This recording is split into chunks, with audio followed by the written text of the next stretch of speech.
రాష్ట్ర ప్రజలను 5 సంవత్సరాలు వెన్నుపోటు పొడిచిన వైసీపీ నాయకులకు వెన్నుపోటుపై మాట్లాడే అర్హత లేదని గుంటూరు పశ్చిమ ఎమ్మెల్యే గల్లా మాధవి పేర్కొన్నారు.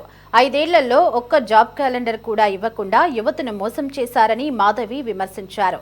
కూటమి ప్రభుత్వంలో ఎంతో ప్రతిష్టాత్మకంగా మెగా డిఎస్సితో 148 రోజుల్లో 16,000 ఉద్యోగాలు భర్తీ చేశామని అన్నారు. రాష్ట్రానికి పెట్టుబడులు, విద్యా వ్యవస్థలో అనేక సంస్కరణలు తీసుకువచ్చిన మంత్రి నారా లోకేష్ ను విమర్శించే స్థాయి గొడ్డలి పార్టీకి లేదనంటున్న ఎమ్మెల్యే గల్లా మాధవితో మా సిటీ 24/7 ప్రతినిధి Pramod Kiran face to face. ప్రభుత్వం అధికారంలోకి వచ్చిన తర్వాత రాష్ట్ర ప్రజలను మోసం చేశారంటూ కూడా వెన్నుపోటుకు 2 ఏళ్లు అంటూ వైసీపీ నాయకులు ప్రచారాలు చేస్తూ ఉన్నారు. ఈ నేపథ్యంలోనే ఇటు రాష్ట్రం అంతటా కూడా వారికి సంబంధించినటువంటి నేతలతో ఎక్కడికక్కడ ధర్నాలు కూడా నిర్వహిస్తూ ఉన్నారు. అయితే టీడీపీ నాయకులు మాత్రం ప్రజలను మభ్యపెట్టేందుకే వైసీపీ కార్యకర్తలు ఇలాంటి ప్రోగ్రాంలు చేస్తున్నారంటూ కూడా మండిపడతా ఉన్నారు. ఇదే అంశానికి సంబంధించి మనతో మాట్లాడడానికి ఎమ్మెల్యే గల్లా మాధవి మనతో ఉన్నారు. మేడం, చెప్పండి, ఏంటి వెన్నుపోటుకు 2 ఏళ్లు అంటూ కూడా వైసీపీ నాయకులు గత 10 రోజుల నుంచి పెద్ద ఎత్తున ప్రచారాలు చేస్తూ ఉన్నారు. దీని మీద మీరేమంటారు?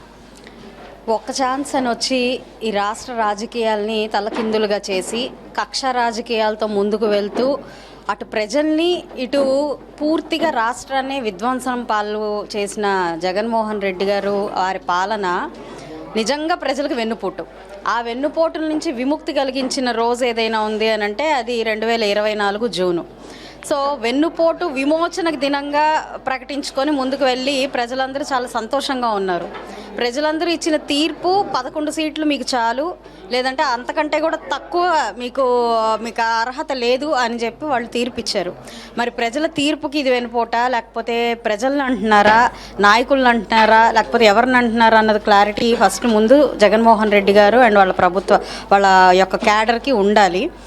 ఇప్పుడు ఏదో ఒక టైటిల్ పెట్టుకొని కాసేపు వెన్నుపోటు అనేసి, కాసేపు క్రెడిట్ చోరీ అనేసి, కాసేపు మోసం అనేసి, ఇలాగ ఏదో ఒక అంశాన్ని, ఒక ఎజెండాని పెట్టుకొని పదే ప్రజల్లోకి వచ్చి ఒక డ్రామాని క్రియేట్ చేయడం వల్ల ఖచ్చితంగా ఇటు జనాలు నమ్మకపోగా వాళ్ళకు కూడా రానున్న రోజుల్లో ఏదైతే మరి రేపొద్దున మళ్ళీ ఎలక్షన్కి వెళ్ళాలి 2029, ఇప్పుడు ఇవన్నీ చేసుకుంటూ వచ్చి ప్రజల్ని పదే మభ్యపెడుతూ వచ్చి బురద జల్లే కార్యక్రమం చేస్తూ వచ్చి ఏమని ఓట్లు అడిగి తీసుకుంటారో ఒక అర్హత లేకుండా ఇంకాస్త కూడా దిగజారిపోయే పరిస్థితుల్లోకి వాళ్ళే వేసుకునే పరిస్థితిలోకి వెళ్తున్నారు.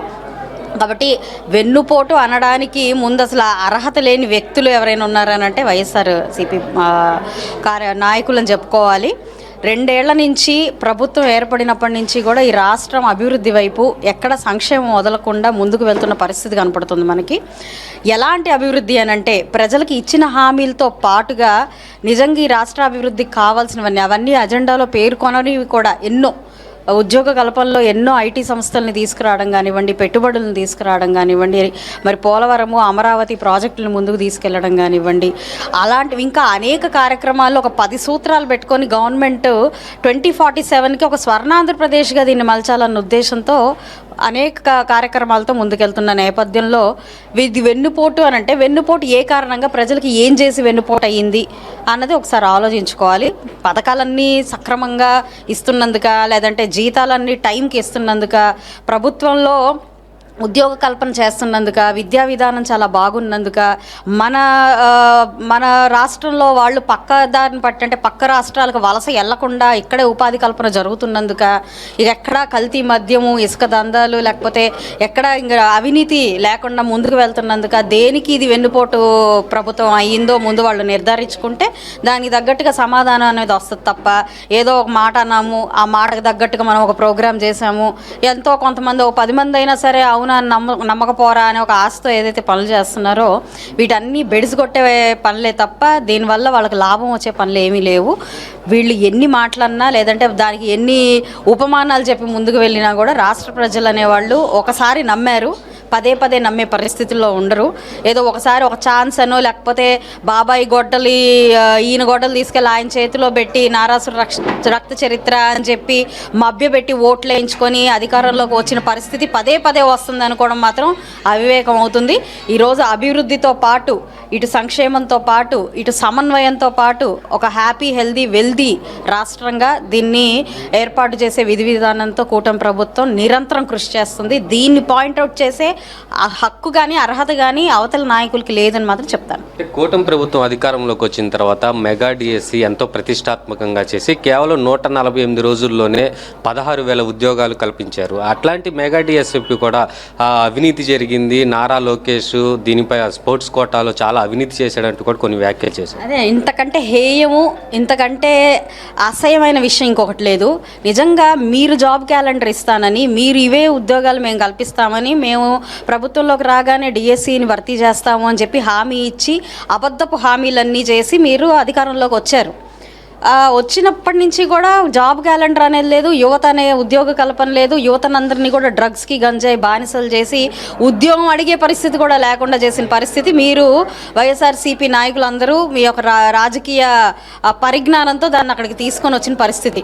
మరి కూటమి ప్రభుత్వం వచ్చిన వెంటనే తొలి సంతకమే డిఎస్సి మీద పెట్టి వచ్చి రాగానే 16,000 ఉద్యోగాల్ని భర్తీ చేసి ఎందరో ఎప్పటి నుంచో గత కొన్ని సంవత్సరాలుగా ప్రిపేర్ అవుతూ వాళ్ళ ప్రతిభని చాటుకొని వాళ్ళు స్వశక్తితో తెచ్చుకున్న ఉద్యోగాన్ని కూడా ఈరోజు ఇలాగా మోసపూరితంగా వచ్చిందని, లేదంటే ఇట్లాగా మీరు ఇక్కడ ఏదో అవకతవకలు జరిగాయి కాబట్టి ఇలాగ జరిగిందని చెప్పి వేస్తుంటే మీరు ఎవరిని అంటే ఇటు ఐటీ మినిస్టర్ గారు నారా లోకేష్ గారిని అంటున్నారా, ఎంతో కృషితో కొన్ని సంవత్సరాల పాటు ప్రిపేర్ అయ్యి వారు సాధించిన అభ్యర్థులను అంటున్నారా, లేకపోతే ఎవరిని అంటున్నారో ఒకసారి మీరు విశ్లేషించుకోవాలి. మాట ఉంది కదా అని దాన్ని ఇష్టం వచ్చినట్టుగా మాట్లాడి మీరు చేసే పనులు అవతల వాళ్ళకి క్రెడిట్ అని అంటే మీరు చేసిన ఇలాంటి పనులన్నీ మీ క్రెడిట్, ఆ క్రెడిట్ మా మీద రుద్దాల్సిన పని లేదు. దానికి సవివరణంగా మీకు మొన్న శశిధర్ గారు ఇచ్చారు, లోకేష్ గారు ఇచ్చారు, దానికి ఏ విధంగా మనకి భర్తీ చేశారు అన్నదాన్ని ఇచ్చారు, ఏ కేటగిరీ వైజ్గా ఇచ్చారు, మొత్తం వర్టికల్ రిజర్వేషన్ ఎలాగా ఉంటుంది, ఆ విధంగా ఎలాగ వాళ్ళకి ఆ యొక్క సీట్లు వచ్చాయి అన్నది కూడా చాలా క్లియర్ కట్గా చెప్పారు. అయినా కానీ మనం ఏదో అనాలి, దీనివల్ల కనీసం కొంతమంది నమ్ముతారు అనే విధి విధానంతో మనం ముందుకెళ్తే మాత్రం ఖచ్చితంగా దెబ్బతింటాము. వీటన్నిటికీ మళ్ళీ డిఫమేషన్ కేసేసి మీ మీదే ఈ పరువు నష్టం దావా వేయాల్సి వస్తుంది. అది మాత్రం గుర్తుపెట్టుకోవాలి. ఎందుకంటే విచ్చలవిడి స్టేట్మెంట్స్ అనేవి మీ హయాంలో జరుగుతుండొచ్చేమో, ఏది పడితే అది మాట్లాడే పరిస్థితి ఉంటుందేమో, కానీ ఇక్కడ మాట్లాడే ప్రతిదానికి ఒక ఆథెంటిసిటీ అనేది ఉండాలి. మాట్లాడుతున్న ప్రతి మాటకి ఒక విలువ ఉండాలి. మీరు మాట్లాడేది ఒక నింద వేసే ప్రక్రియతో కాకుండా నిజంగా ఒక ఆధారపూరితంగా ఇదిగో ఇలాగ జరిగిందని మీరు ఏదైనా తీసుకొచ్చి నిర్ధారణ కనుక చేస్తే దానికి నుంచోడానికి నారా లోకేష్ గారి దాకా అవసరం లేదు. ఇక్కడ నుంచిన ప్రతి కార్యకర్త అడ్డంగా నుంచుంటారు, దానికి సమాధానం చెప్పడానికి కూడా వెనకాడకుండా నుంచుంటారని కూడా ఈ సందర్భంగా చెప్తారు. పశ్చిమ నియోజకవర్గంలో ఈ 2 ఏళ్లలో ఎంత మేరకు అభివృద్ధి జరిగింది, పశ్చిమ నియోజకవర్గ ప్రజలు మీ గురించి ఏమనుకుంటున్నారు? పశ్చిమ నియోజకవర్గ ప్రజలు ఏమనుకుంటున్నారో నేను చెప్పే కంటే వాళ్ళని అడిగితే చాలా బాగుంటుందండి. మీరు ఇండివిజువల్గా ఎవరినైనా ర్యాండమ్గా ఎవరినైనా కనుక్కోండి. పశ్చిమ నియోజకవర్గం వచ్చినప్పటి నుంచి మేము నిరంతరం కూడా ఇక్కడ ఉన్న అభివృద్ధి పనుల మీద కాన్సన్ట్రేట్ చేయడం జరిగింది. సంక్షేమం ఎలాగూ ప్రభుత్వం చాలా అద్భుతంగా విస్తృతంగా చేస్తున్న నేపథ్యంలో అవి ఎక్కడ ఎవరికి అంటే గత ప్రభుత్వంలో కేవలం ప్రతిపక్షాల్లో ఉన్నారు, తెలుగుదేశం పార్టీకి సంబంధించిన వాళ్ళు, జనసేన పార్టీకి సంబంధించిన వాళ్ళు అన్నొక్క పేరు వింటే చాలు వాళ్ళందరికీ రావాల్సిన లబ్ధిదారులందరినీ కూడా తీసేసిన పరిస్థితి కనపడింది. అట్లా ఎలాంటి వివక్ష లేకుండా లబ్ధిదారుడైన ప్రతి ఒక్కళ్ళకి, అర్హత ఉన్న ప్రతి ఒక్కళ్ళకి, అవసరం ఉన్న ప్రతి ఒక్కళ్ళకి కూడా సంక్షేమ పథకాలు అందేలాగా మేము చూస్తున్నాము. ఇక్కడ మా పార్టీ వాళ్ళ ఇంకొక పార్టీ వాళ్ళ అనే ఒక భేదభావం లేకుండా ప్రజలందరూ ఒకటే, వారికి అవసరాలన్నీ ఒకటే అనే విధి విధానంతో పశ్చిమ నియోజకవర్గం ఇది సంక్షేమం వైపు ప్రయాణిస్తుంది.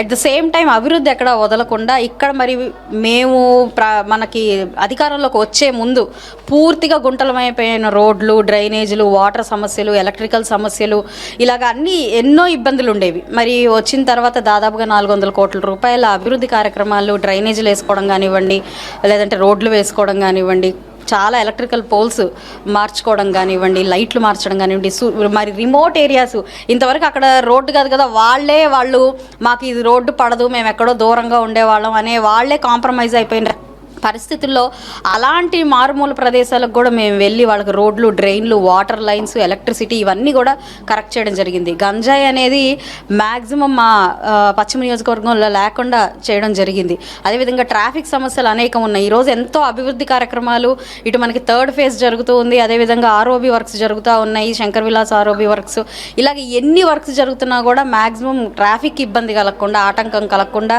మేము ఇంత చిన్న ప్రాంతం అయినా కూడా ఏదైనా ఒక అభివృద్ధి కార్యక్రమం చేపడుతూ ఉంటే మరొక చోట ఇలాంటి ట్రాఫిక్ సమస్యలు కానీ ఇతరతర సమస్యలు కానీ వచ్చే అవకాశం ఉంది. కానీ వాటికి కూడా మేము పూర్తిగా దృష్టి పెట్టి ఆ ట్రాఫిక్ సమస్యలు లేకుండా చేయడం కానివ్వండి, సిగ్నల్ వ్యవస్థ అనేది లేని పరిస్థితిలో నియోజకవర్గం ఉండేది. ఈరోజు చూస్తే ఒక డెడికేటెడ్ ట్రాఫిక్ పోలీసు ప్రతి ఒక్క చోట, అవసరమైన ప్రతి ఒక్క చోట పీక్ అవర్స్లో మేము ఉంచి కంప్లీట్గా మానిటర్ చేస్తున్న పరిస్థితి ఉండేది. రోడ్లన్నీ కూడా బళ్ళతో ఎట్లా పడితే అట్లా ఎంక్రోచ్మెంట్లతో నిండిపోయి ఉండేవి. ఈరోజు మీరు ఏ లైన్ తీసుకున్నా, ఏ రహదారి తీసుకున్నా కూడా ఒక క్రమ పద్ధతిలో ఈరోజు వెళ్ళడం మనం చూస్తున్నాం. ఇలాగా అనేక సంక్షేమ కార్యక్రమాలతో పాటు, అవగాహన కార్యక్రమాలతో పాటు, అభివృద్ధి కార్యక్రమాలతో ఈ 2 సంవత్సరాలు కూడా పనిచేయడం జరిగింది. ఇంకా పర్టికులర్గా మేము నా పనిగా తీసుకుంటే ఉమెన్ మీద కాన్సన్ట్రేట్ చేసి, ఉమెన్ హెల్త్ మీద, వాళ్ళకు వచ్చే సమస్యల మీద పూర్తిగా శ్రద్ధ పెట్టి ఉమెన్ గ్రీవియన్స్ అనేసి ప్రతి మంగళవారం కూడా వాళ్ళ కోసం పెట్టడం జరిగింది. అదేవిధంగా హెల్త్ మీద కాన్సన్ట్రేట్ చేసి ప్రతి ఒక్క డివిజన్లో, ఇప్పటికే 26 డివిజన్లో 52 సార్లు, ప్రతి ఒక్క డివిజన్లో 2-3 సార్లు ఈ యొక్క హెల్త్ క్యాంపుల్ని ఏర్పాటు చేసి ప్రత్యేకంగా ఉమెన్ మీద శ్రద్ధ పెట్టి చూడడం జరిగింది. ఇలాగా అనేక కార్యక్రమాలు చేపడుతూనే ఉన్నాము. ఇటు క్యాడర్ని కూడా సమన్వయపరుచుకుంటూ వాళ్ళని కూడా నిరంతరం ప్రోత్సహిస్తూ ముందుకు తీసుకెళ్తూ అభివృద్ధి కార్యక్రమాల్లో, సంక్షేమ కార్యక్రమాల్లో, ఇంకా గవర్నమెంట్ ఇస్తున్న అనేక కార్యక్రమాలని ఎక్కడా వదలకుండా అందరం సమిష్టిగా పనిచేస్తున్నాం.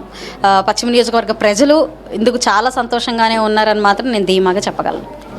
అయితే ఇది పూర్తిగా చూసుకుంటే ఏదైతే పశ్చిమ నియోజకవర్గానికి సంబంధించి కూడా 400 కోట్ల రూపాయలతో అభివృద్ధి కార్యక్రమాలు నిర్వహించాము. అలాగే గతంలో ఎన్నడూ లేని విధంగా గుంతలు, ఎప్పుడు ఎక్కడ చూసినా కానీ గుంతలమయంగా ఉండేటువంటి రోడ్లు కూడా ఇప్పుడు ఏ రోడ్డు చూసినా సరే మెయిన్ రోడ్లు వేసినటువంటి పరిస్థితి. అయితే గతంలో అయితే దాన్ని పట్టించుకునే అధికారులు కూడా ఇప్పుడు వెంటనే దానికి సంబంధించినటువంటి పరిష్కారాన్ని చూపుతా ఉన్నారు. అయితే దీనికి సంబంధించి ఏదైతే మెగా డిఎస్సిపై ఇటు వెన్నుపోటుకు 2 ఏళ్ళు అంటూ కూడా వైసీపీ నాయకులు చేస్తున్నటువంటి ప్రోగ్రాంలకు కూడా విలువ లేదు అంటూ కూడా ఎమ్మెల్యే గల్లా మాధవి తెలుపుతా ఉన్నారు. కెమెరామెన్ షణ్ముఖతో ప్రమోద్ కిరణ్, సిటీ 24 ఇన్ 7 గుంటూరు.